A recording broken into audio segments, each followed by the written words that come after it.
es unitario de este concepto de la losa de concreto que incluye la cimbra, y por eso necesitamos calcular cuánta madera se necesita para esa cimbra.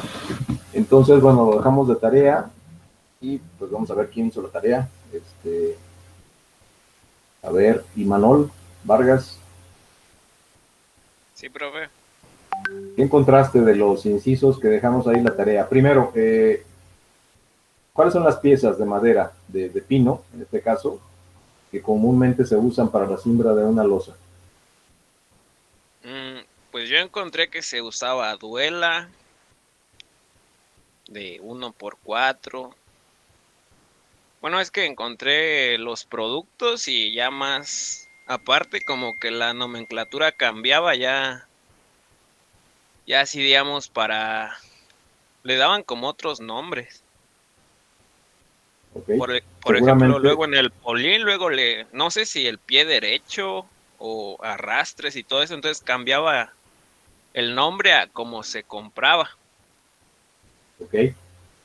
Es nomenclatura. Primero, bueno, acuérdense que cuando hacen una búsqueda ahora hay que tener cuidado cuando se hacen búsquedas en Google. No sé por qué razón Google nos da resultados en las búsquedas, bueno, es muy frecuente que da resultados en las búsquedas que hacemos en México, nos da resultados de información o de sitios o de páginas de México, pero también nos involucra mucho con Colombia, con Chile, con Perú, con Bolivia, específicamente con esos países, no sé por qué. Y a veces les ha pasado seguramente a muchos de ustedes, y si no, díganme si no, pero seguramente les ha pasado que los resultados de las búsquedas es información de esos países. Eh, y bueno, hay que tener cuidado, allá pues, también los procesos constructivos son parecidos, también se usa la cimbra de madera, pero pues se pueden topar con nombres muy coloquiales, ¿no? Eh, y aún aquí en México, bueno, hay nombres, recuerden que dependiendo de la zona que estemos del país, pues pueden cambiar también el nombre de las cosas, por costumbre, se le pueden decir de otras formas. Pero también dentro de las obras, pues a veces se utilizan nombres que son diferentes a la parte teórica o a los nombres más técnicos que nosotros usamos. Entonces hay que acostumbrarse a los dos, hay que conocerlos y usar los dos nombres, ¿no? Si estamos leyendo algo técnico o escribiendo algo técnico, pues tenemos que usar los nombres técnicos, que son los correctos, pero si estamos en la obra, pues nos tenemos que comunicar con la nomenclatura y los términos que se usan allá en la obra con los albañiles, porque si no, no los entendemos. Eso es algo muy importante con el asunto de la comunicación, ¿no? De los profesionistas o de los técnicos como nosotros con los obreros, ¿no? Con la gente que hace la chamba, el trabajo físico allá. Entonces, bueno, ¿qué es un pie derecho? ¿Qué es un arrastre? ¿Qué es? Finalmente son piezas de madera también, de hecho son las mismas piezas de madera, pero dependiendo de cómo se usen o qué uso tengan, entonces se le da un nombre distinto. Eh, ok, su compañero entonces encontró esos nombres de piezas. La pregunta es, ¿cuáles de esas se usan para la cimbra? ¿Y en dónde se usan? ¿Cómo se usan? ¿Quién lo puede complementar? Yo encontré algo, ingeniero, A ver, Luis. que para un metro cuadrado, bueno, empezando de abajo hacia arriba, se ponía el arrastre, que era, se podría decir que como la base, luego las cuñas y a los lados los cachetes, bueno, se cacheteaba, por así decirlo. Después a la mitad estaba el contraventeo, después estaba el pie derecho y a la parte de arriba estaba la madrina. Y la madrina es la que va a sostener a las tarimas. Y ya ahí las tarimas es para un metro cuadrado, normalmente es de 50 por 1,5 o de 1 por 1. Y ya después iba el acero y ya después se colaba el concreto. Ok. Más o menos, Luis, hay algunos conceptos por ahí que a lo mejor están un poco revueltos, pero más o menos como lo acabas de describir. Okay. Vamos a hacerlo al revés, vamos a describirlo de arriba hacia abajo. y con eso pues vamos a ir determinando qué piezas de madera son las que se necesitan. ¿En qué se apoya directamente el concreto? Bueno, se apoya en una superficie de contacto, ¿no? Y esa superficie de contacto, cuando hablamos de cimbra, en realidad puede ser de muchos tipos, dependiendo del acabado que queramos que le quede a la cara del concreto. Cuando hablamos de un acabado aparente, quiere decir que es un acabado con mayor calidad, con más estética. Y esto es los casos en los que necesitamos que el concreto quede muy liso, porque no se va a recubrir después con nada, o sea, ya el acabado ya es el concreto como tal. Entonces, bueno, pues tiene que tener una apariencia más lisa, sin hoyos, sin huecos, etcétera, ¿no? Y además una superficie al tacto, pues más lisa. Si queremos que así quede la losa, la cara de la losa, bueno, pues entonces necesitamos colocar piezas de madera que estén muy lisas. Y ahí es cuando se ocupa como área de contacto, como superficie de contacto, pues se utiliza el triplay, por ejemplo, o tablas, pero tablas muy bien ensambladas y muy rectas, cosa que es un poco más difícil, por eso se usa el triplay. Pero también se pueden usar piezas de acero, metálicas. De hecho, existe la cimbra metálica también, ¿no? Toda metálica, no nada más la superficie de contacto, sino toda puede ser metálica. Pero bueno, cuando hablamos de cimbra metálica, pues ya es más cara. Tal vez si la vamos a usar muchas veces en una obra, bueno, pues tal vez convenga, porque no se deteriora tanto, tiene muchos usos. O si nada más la queremos usar una vez, pues a lo mejor la podemos rentar en vez de hacerla, ¿no? En vez de comprarla. Pero también podemos hacer una combinación, o sea, podríamos tener unas piezas metálicas que sean la superficie de contacto y eso apoyado después en madera. El resto de la cimbra puede ser madera. Entonces, bueno, repito, depende del acabado que queramos. En este caso, en el concepto, si se acuerdan del enunciado, dice muy específicamente, por eso les decía que es muy importante la descripción de los conceptos, porque ahí en la descripción nos va a decir exactamente qué es lo que tenemos que considerar. Y en la descripción del concepto dice muy claro cimbra común. Al decir cimbra común se refiere a un acabado común. ¿Cómo es el acabado común en una cimbra, en una losa?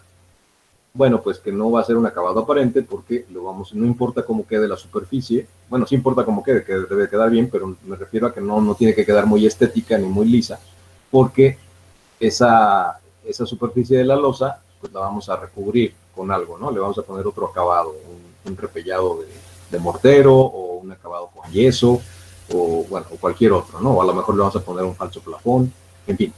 Entonces, el acabado pues puede ser común y el acabado común generalmente se da utilizando tarimas, estos elementos que les llamamos tarimas de madera. Entonces, si empezamos de arriba para abajo, pues la superficie de contacto de la cimbra son las tarimas. Como acaba de decir su compañero Luis, las tarimas tienen una dimensión, el estándar que usamos aquí en México de una tarima es de 1 metro por 50 centímetros, o sea, 1 metro por medio metro. Por lo tanto, para 1 metro cuadrado, pues necesitamos 2 tarimas juntas, ¿no? Y entonces, si juntamos 2 tarimas, nos da precisamente la medida de 1 metro por 1 metro. Pero, ¿cómo están hechas esas tarimas? Bueno, las tarimas están hechas con piezas de madera. Primero, es un bastidor, o sea, un rectángulo, hecho con una pieza de madera que se llama barrote.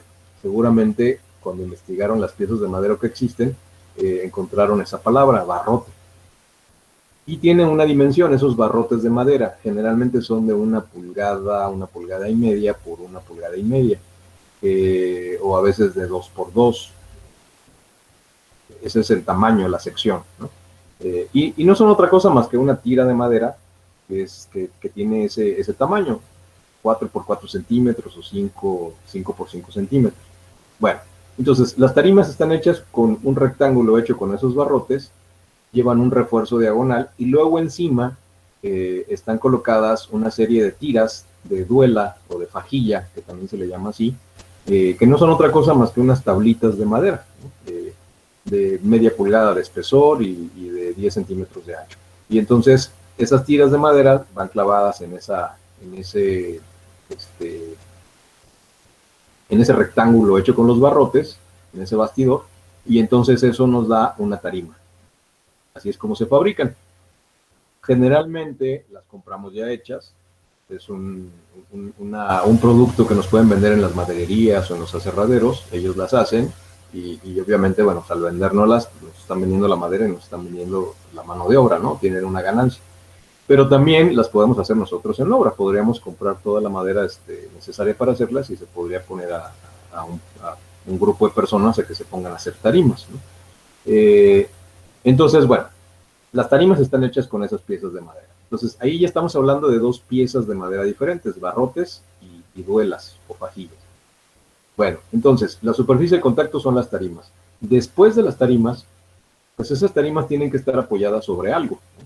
Entonces, sobre lo que las apoyamos es sobre dos vigas de sección más chica que las vigas principales. Y a esas vigas, que les podemos llamar vigas secundarias o largueros, pues están separadas a 1 metro.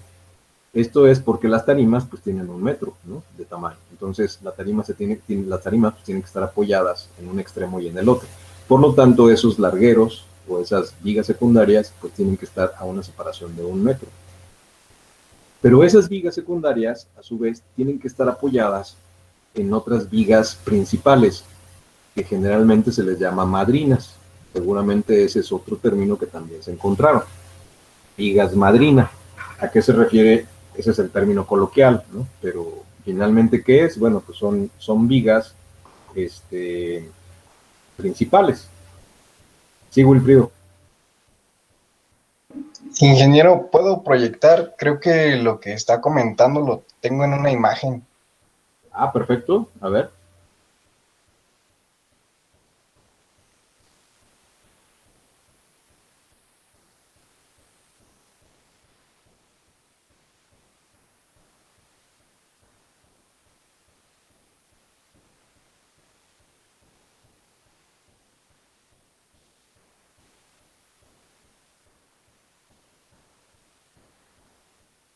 Esta es la que nos estaba comentando, ¿no? Lo de que estaban a 1 metro de separación y se recargado sobre la madrina, más bien la madrina recargado sobre ello.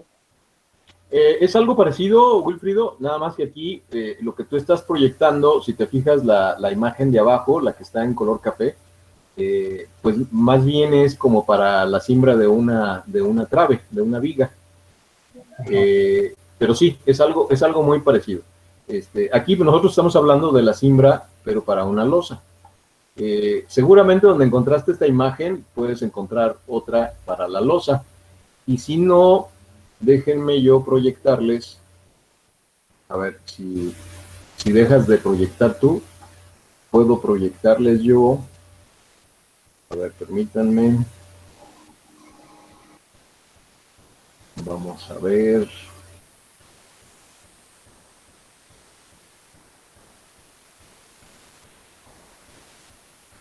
Les proyecto yo esta. No sé si ya la están viendo. Sí. Ok. Bueno, estoy usando otra pestaña, entonces no sé. ¿Sí ven mi cursor también? Sí, ingeniero. Ok, perfecto. Entonces, miren, esta es la proyección justamente de la cimbra para una losa. Entonces, si vamos de arriba hacia abajo, como decíamos, hay una superficie de contacto, ¿no? Que les decía, puede ser tablas, puede ser triplay, puede ser plástico, puede ser metal o pueden ser tarimas, dependiendo del acabado que queramos en el concreto. Entonces, imaginen que esas son las tarimas, y esas tarimas van apoyadas en estas vigas secundarias, estas que estoy señalando con el cursor, que está en esta dirección, y que les llamamos largueros, ¿sí?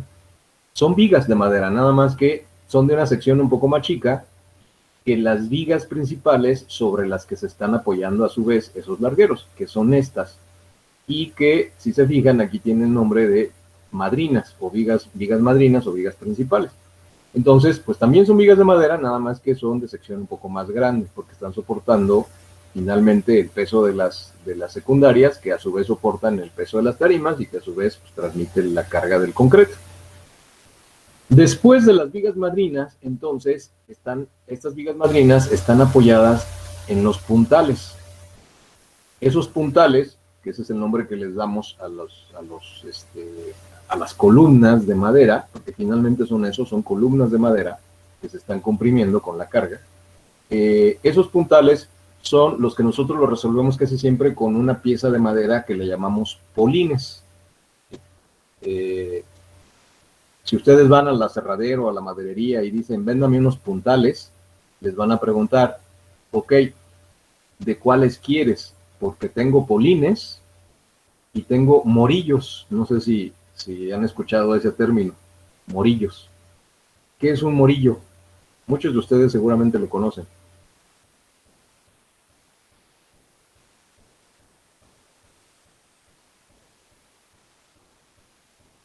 ¿Nadie lo ha escuchado, la palabra o el término morillo? Yo no. Ingeniero, ¿Sí? puntales, bueno, polines, pero ¿verdad? A ver, otra vez porque no se entendió. Son columnas de sección redonda, ¿no? De madera. Exacto. Son como, bueno, de hecho no son como troncos, son troncos, ¿no? Son troncos de árboles jóvenes. Entonces, es como un polín, que yo creo que el polín sí lo identifican todos, ¿no? Un polín es otra vez una viga de madera también, pero la usamos como puntal, que tiene una sección cuadrada. Generalmente el polín deberían de ser de 4 por 4 pulgadas, esto es 10 por 10 centímetros. Ahora ya los hacen más chicos, le van bajando las dimensiones pues, para ahorrarse madera, pero teóricamente son de 4 por 4 pulgadas, o sea, de 10 centímetros por 10 centímetros en sección cuadrada. Finalmente es una viga también de madera. Pero bueno, los morillos son como de diámetro de 10 centímetros también, pero redondos, y finalmente pues, son troncos de árboles jóvenes. Entonces, bueno, se usan también, ¿no? Como puntales. Entonces, si ustedes llegan a la maderería y dicen, quiero que me venda puntales, les van a preguntar, ¿quieres polines o quieres morillos? O quieres vigas más grandes, porque también pues, si tenemos mucha carga, pues tenemos que usar vigas de sección más grande. Entonces ya ustedes dirán, ok, quiero polines. Bueno, los polines son de tanto por tanto, de 4 por 4 y generalmente de 2,50 de largo, de 2,50 metros. O más o menos el equivalente a 8 pies, que son 2,44. Entonces, bueno, esos son los puntales, eso es a lo que le llamamos puntales que están aquí en el dibujo. Y después, entre un puntal y otro, como esto es una columna finalmente, entonces tiene la posibilidad de pandearse. Y para disminuir esa posibilidad de pandeo y no bajarle la resistencia a la columna o al puntal, entonces le ponemos unas crucetas, unos elementos cruzados, unas diagonales cruzadas, que generalmente, bueno, que se llaman contravientos, y que generalmente lo hacemos con duela o fajilla. ¿Qué es la duela o fajilla? Bueno, es una tabla, ¿no? Es una tabla de angosta, de 10 centímetros de ancho, de media pulgada de espesor, y otra vez de 2,50 de largo o de 2,44, ¿no? De 8 pies. Entonces lo que hacemos es que clavamos una duela así en diagonal para usarla como contraviento, a veces una, a veces dos, y lo hacemos entre ciertos puntales, ¿no? A lo mejor no en todos, pero sí en la mayoría, le ponemos por lo menos una diagonal. Y esto es, repito, para bajar el riesgo de pandeo. Entonces, si se fijan, en la parte de abajo, además, hay cuñas y aquí dice rastras, pero más bien el término que se usa en las obras es arrastre, que también es un término que también nos comentó su compañero. Los arrastres, las cuñas y luego el puntal. ¿Para qué sirven estas piezas? Bueno, si se fijan, el arrastre es como un pedazo de tabla. ¿Para qué sirve? Para que el polín o el puntal no se encaje en el suelo. Si estamos simbrando y a lo mejor todavía no tenemos el firme, o sea, estamos simbrando directo sobre el suelo, sobre la tierra, entonces el polín, pues como tiene una sección muy chica, 10 por 10 centímetros, pues a lo mejor con el peso se encaja en el suelo, porque vence la resistencia del suelo. Entonces el arrastre de lo que se trata es de darle un área mayor de contacto, y lo hacemos con una tabla. Aquí están dibujadas unas tablas largas, en realidad no necesitan ser largas, pueden ser pedazos de tabla, uno abajo de cada polín. El caso es que la función que tiene es aumentar el área de contacto, es como si fuera una zapata, ¿no? para que no se encaje el polín, no se hunda en el suelo, si es que esto es de tierra. Si ya tenemos un firme de concreto, el arrastre ya no es necesario, porque el polín pues, no se puede encajar en el concreto. Entonces, lo que sí es necesario es lo que sigue, que es la cuña, que es este pedacito de madera que está aquí. ¿Para qué sirve la cuña? Bueno, la cuña sirve para nivelar el polín, porque no todos tienen la altura exacta, ni tampoco las piezas que están arriba tienen el tamaño exacto. Entonces, para ir nivelando el polín, a lo mejor queda un poquito corto o no, entonces le metemos la cuña, y entre más metamos la cuña, pues se va levantando, ¿no? Y se va ajustando. También sirve, aparte de ajustar la altura, la cuña, sirve también para apretar el polín, ¿no? Para levantar un poco y para que quede apretado. Y ahí esa frase que se usa de que una cuña para que apriete, ¿no? Entonces, son las partes de la cimbra. Aquí, la superficie de contacto, aquí está plana, puede ser, esto es como si fuera triplay, pero esto podrían ser las tarimas, que van apoyadas entre los dos largueros, luego los largueros van apoyadas sobre las vigas madrinas, y las vigas madrinas van apoyadas sobre los puntales, y los puntales van apoyados sobre las cuñas, sobre los arrastres, y finalmente sobre el suelo, ¿no? Y si es concreto abajo, si hay un firme ya, bueno, pues entonces los polines van directos sobre el firme de concreto. Sí lleva las cuñas de todos modos, repito, porque eso nos sirve para apretar el polín y para nivelarlo. ¿De acuerdo? ¿Sí se entiende todo el proceso? Sí, ingeniero. Sí, ingeniero. Bien. Es muy importante no dejar la cimbra a que la hagan los maestros albañiles ellos solos, sin que ustedes supervisen justamente las separaciones a las que ponen las vigas madrinas o las separaciones a las que ponen los polines. Las vigas largueros o las secundarias, esas forzosamente las tienen que poner a 1 metro de distancia, porque repito, es la medida de la tarima, ¿no? Pero lo que sí pueden poner a más distancia son las vigas madrinas. Estas vigas madrinas, la separación entre ellas, pues podrían ser a 2 metros, a 3 metros, a 4 metros, a 5 metros, a 6 metros. ¿De qué depende esta separación de vigas madrinas? Bueno, pues depende de la carga que tengamos acá arriba, porque pues no todas las losas son iguales y por lo tanto no todas van a pesar lo mismo. Para una losa común de 10 centímetros de espesor, una losa de concreto armado de 10 centímetros de espesor, bueno, pues tenemos un cierto peso, pero si la losa es de 30 centímetros de espesor, una losa reticular, por ejemplo, de 30 centímetros de espesor, pues lleva mucho más volumen de concreto y también más cantidad de armado, de acero, por lo tanto va a pesar mucho más. Entonces, pues la carga que van a soportar es diferente si es de una losita de 10 o una losa de 30 o de 35. Entonces, dependiendo de esa carga, pues nosotros tenemos que colocar la cimbra, sobre todo las vigas madrinas, pues más juntas, ¿no? O más separadas, y menos o más polines, ¿no? Para resistir las cargas. Entonces, esto es muy importante que no se lo dejen nunca nada más a los albañiles. Si ustedes saben que la losa puede pesar mucho en alguna obra, en alguna construcción en particular, hay que intervenir y hay que diseñarla, o por lo menos revisar, ¿no? Revisar también los contraventeos para que esto no se vaya a pandear. ¿Cómo podemos revisar cuánto carga cada polín? Bueno, nosotros podemos calcular, ¿no? La carga por metro. ¿Cuánto pesa? A ver, díganme rápidamente, y no usen, ni siquiera necesitan usar calculadora. ¿Cuánto pesaría el metro cuadrado de una losa de concreto de 10 centímetros de espesor? De una losa de concreto armado. Sin calculadora me pueden contestar, porque todos saben cuánto pesa el concreto, ¿no?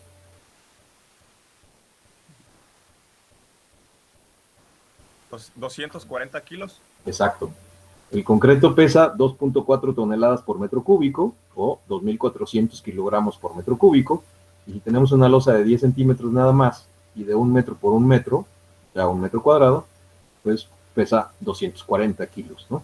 Entonces, y si estamos diciendo que los polines, por ejemplo, las vigas secundarias están a cada metro, y vamos a suponer que las vigas principales también las están poniendo a cada metro, bueno, pues un polín entonces está tomando la carga de 1 metro cuadrado, ¿no? De 1 metro cuadrado de losa. Entonces un polín está soportando 240 kilos, un poquito más tal vez por el peso de la misma madera, pero más o menos, ¿no? 240 kilos. Entonces, cada polín tomaría 240 kilos. Pero, si separamos más las vigas madrinas, y por lo tanto tenemos más separación y menos polines, pues entonces cada polín está tomando más carga. Ya no está tomando 240, a lo mejor ya está tomando la carga de 2 metros cuadrados. Entonces ya está tomando media tonelada, ¿no?, de carga, o más incluso, cada polín.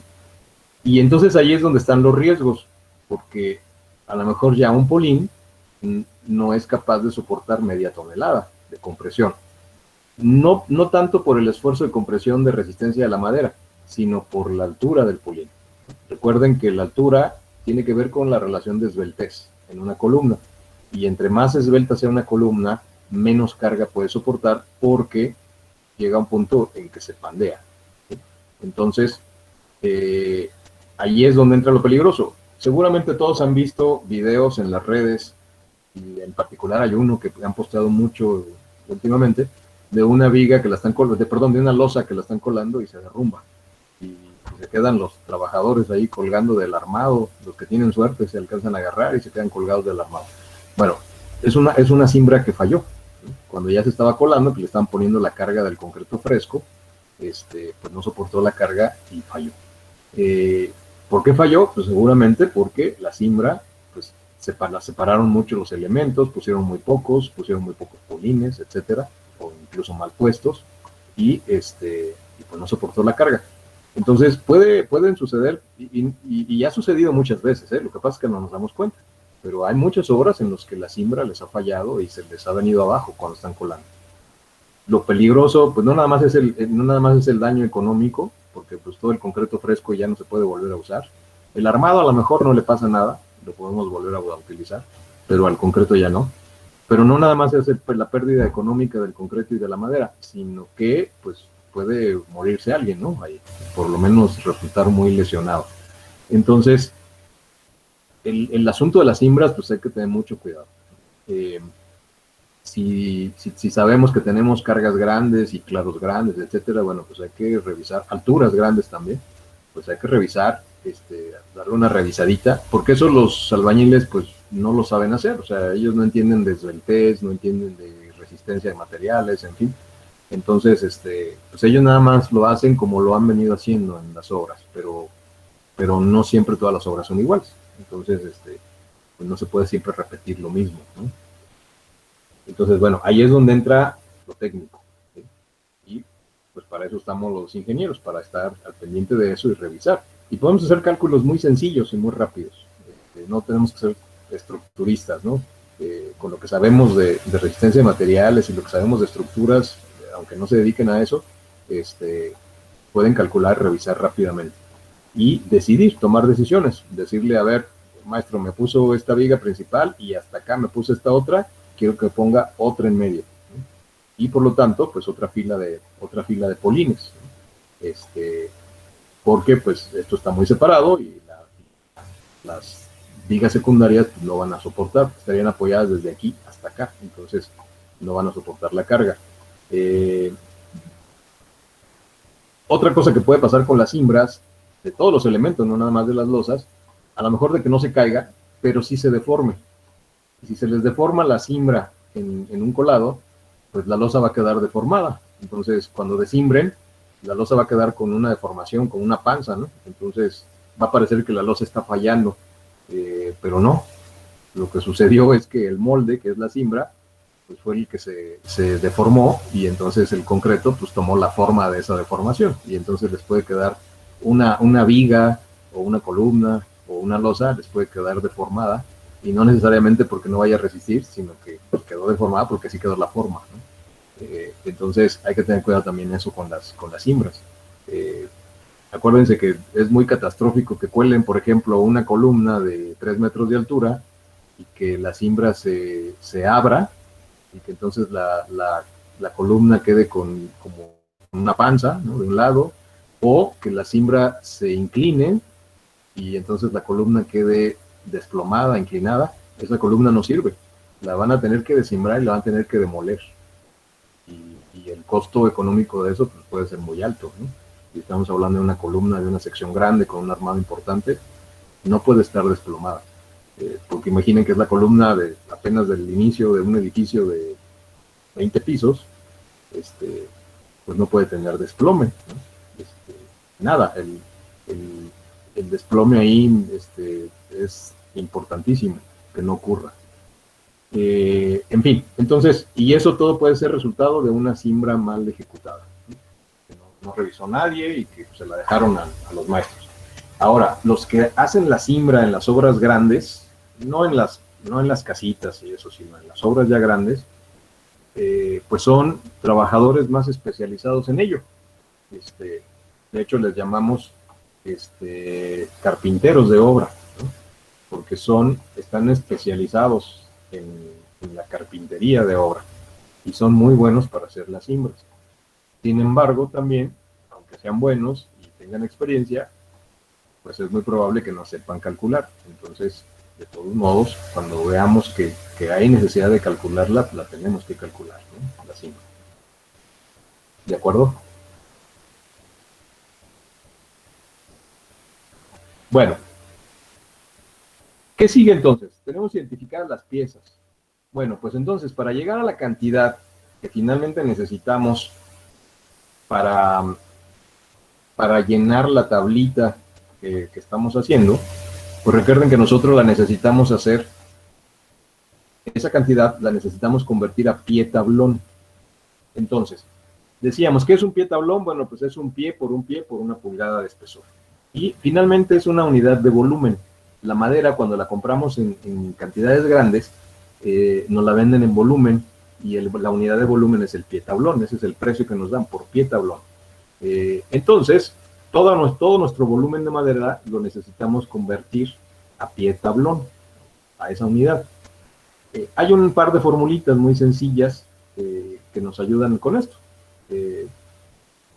Para convertir cualquier elemento de madera, cualquier pieza de madera, a sacar su unidad de volumen en pie tablón, basta con que multipliquemos su área por su longitud y lo dividamos entre 12. Y esta área en pulgadas y la longitud en pies. Entonces, si nosotros tenemos, por ejemplo, una viga de 6 por 4 pulgadas de tamaño, de sección, y de 8 pies de largo, entonces multiplicamos 6 por 4 por 8 y lo dividimos entre 12. Y el resultado nos da en pie tablón.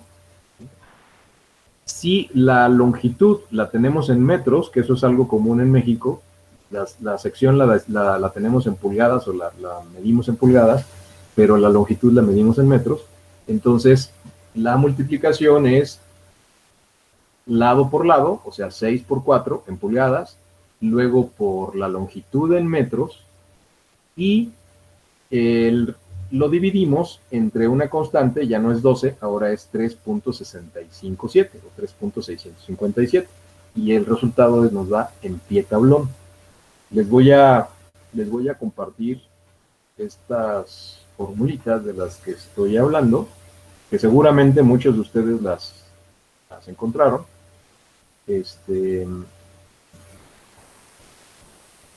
Están por ahí, ¿no? En internet. No sé si, bueno, y en los libros y en muchos lados. No sé si ya las están viendo. Sí. Ok. Entonces, la primera fórmula, les decía, es lado por lado en pulgadas y por la longitud en pies y entre 12. Y eso nos da el resultado, nos da el volumen en pie tablón. Entonces, decía, si tienen una viga de 6 por 4 pulgadas, o sea, esto es una viga de 15 por 10 centímetros, entonces la viga mide 6 por 4 pulgadas y por 8 pies, por ejemplo, ¿no? que son 2.44. Entonces, simplemente multiplican 6 por 4 por 8 y entre 12, y les da el volumen en pie tablón. Si la longitud está en metros, bueno, 6 por 4 pulgadas y por 2.44, que serían los metros, entre 3.657, y eso les da el volumen en pie tablón. Entonces, bueno, ¿cómo sabemos cuánto es el pie tablón o la cantidad de pie tablón de toda la cimbra que se va a utilizar en un metro cuadrado? Bueno, pues tenemos que convertir todas las piezas a esta unidad de pie tablón, las piezas que acabamos de mencionar. ¿Cuántas tarimas ocupamos para un metro cuadrado? 2. Ok. Entonces, tendríamos que desarmar, digamos, una tarima y ver qué piezas de madera se usaron para hacer la tarima, ¿no?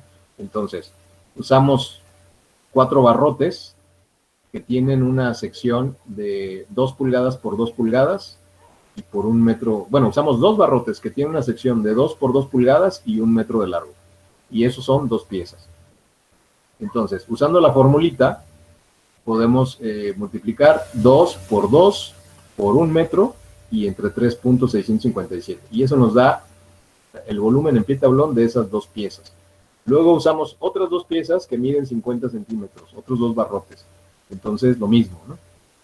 2 por 2 por 50 centímetros entre 3 puntos y nos da la cantidad del volumen en pie tablón. Luego tenemos una diagonal que lleva el bastidor. Entonces es otro barrote que en diagonal mide un poquito más de 1 metro. Entonces, otra vez, sacamos su volumen en pie tablón. Después, encima la tarima, pues lleva una serie de duelas, ¿no? Si son de 10 centímetros de ancho la duela, estas tablitas de 10 centímetros, y miden 50 centímetros, porque van en el sentido de los 50 centímetros, entonces, ¿cuántas caben en 1 metro? Pues caben 10 tablitas. Entonces, la tablita mide media pulgada por 4 pulgadas y por 50 centímetros, entre 3.657 y además por 10, porque son 10, y eso nos da el volumen en pie tablón. Entonces, sumamos todos esos volúmenes y ya tenemos el de una tarima. Lo multiplicamos por 2 porque son 2 tarimas, entonces ya tenemos el volumen en pie tablón de las 2 tarimas para el metro cuadrado. Después, en 1 metro cuadrado, ¿cuántos largueros o cuántas vigas secundarias vamos a usar? O sea, ¿qué longitud de vigas secundarias? Bueno, las tarimas están apoyadas de un lado, están apoyadas en un larguero, en una viga secundaria, y del otro lado en otra. Entonces, en 1 metro cuadrado, pues, tenemos 2 pedazos de a metro, ¿no? Pero no lo podemos duplicar porque por metro cuadrado, la siguiente tarima del metro cuadrado de al lado está apoyada en el mismo larguero. Entonces le toca medio larguero para cada lado, ¿no? Entonces, más bien por metro cuadrado va a ser un solo larguero, 1 metro de esa viga de larguero. Entonces, tenemos esa viga de larguero, generalmente son de 5 pulgadas por 3 o de 6 por 3 pulgadas la sección de la viga y por 1 metro de largo. Entonces, calculamos el volumen en pie tablón y entonces ya lo tenemos ahí. Entonces ya tenemos el volumen de las tarimas, el volumen de esa viga, de ese larguero. Luego, las vigas madrinas. Las vigas madrinas generalmente son vigas de 6 por 4 pulgadas de sección, de tamaño. Ahí ya tenemos que determinar nosotros cuánto le toca de viga madrina a cada metro, porque ahí sí ya no es 1 metro de viga madrina por cada metro cuadrado, porque las vigas madrinas pues están más separadas, ¿no? Lo decíamos hace rato, pueden estar a 3 metros, a 4 metros, a 5 metros de separación. Entonces, va a depender de cómo está armada nuestra cimbra y tenemos que calcularle cuánto le toca de viga madrina a cada metro, digamos, ¿no? A cada metro cuadrado, para poderlo considerar. Vamos a suponer que están separadas a 3 metros, que es más o menos una distancia normal. Entonces, si están separadas a 3 metros, entonces a cada metro cuadrado, pues le va a tocar 0.33 de metro, ¿no? 33 centímetros a cada metro cuadrado de cimbra, de la viga madrina o de la viga principal. Entonces yo puedo sacar el volumen en pie tablón de esos 33 centímetros de viga principal. multiplico 6 por 4, si ese es su tamaño, 6 por 4 y por punto 33 metros y entre 3.656. Y entonces ya me dio el volumen en pie tablón. Sumo, bueno, me falta el polín. ¿Cuántos polines le tocan? Ok, vamos a considerar que le toca un polín por cada metro cuadrado. Entonces, un polín mide 4 pulgadas de lado, 4 por 4, y 2.5 o 2.44 de largo. Entonces, puedo sacar también el volumen en pie tablón.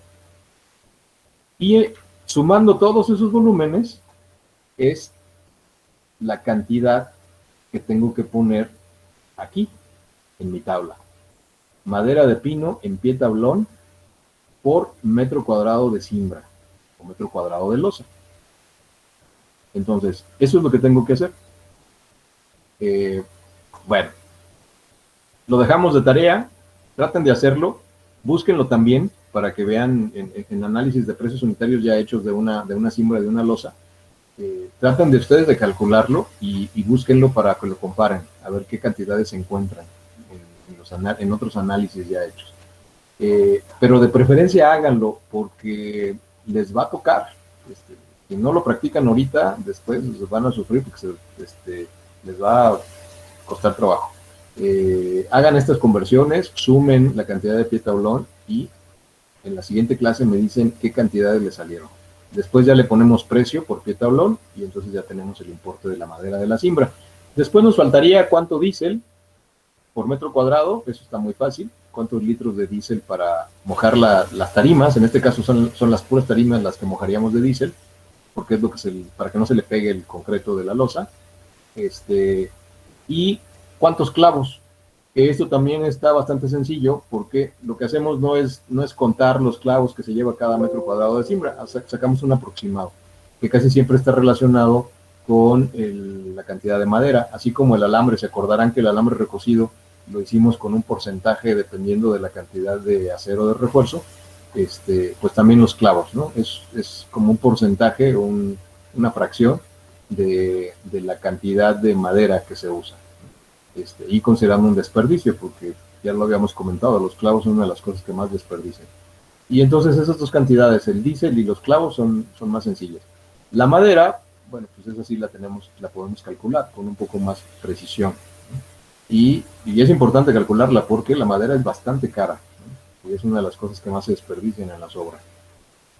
Entonces, bueno, traten de calcularlo y en la siguiente clase vemos qué resultados les dieron y los comparamos.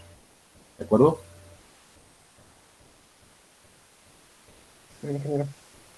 Muy bien, aquí dejamos la clase, nos vemos en la siguiente. Hasta luego, profesor, gracias. Muy bien, ingeniero, buena tarde.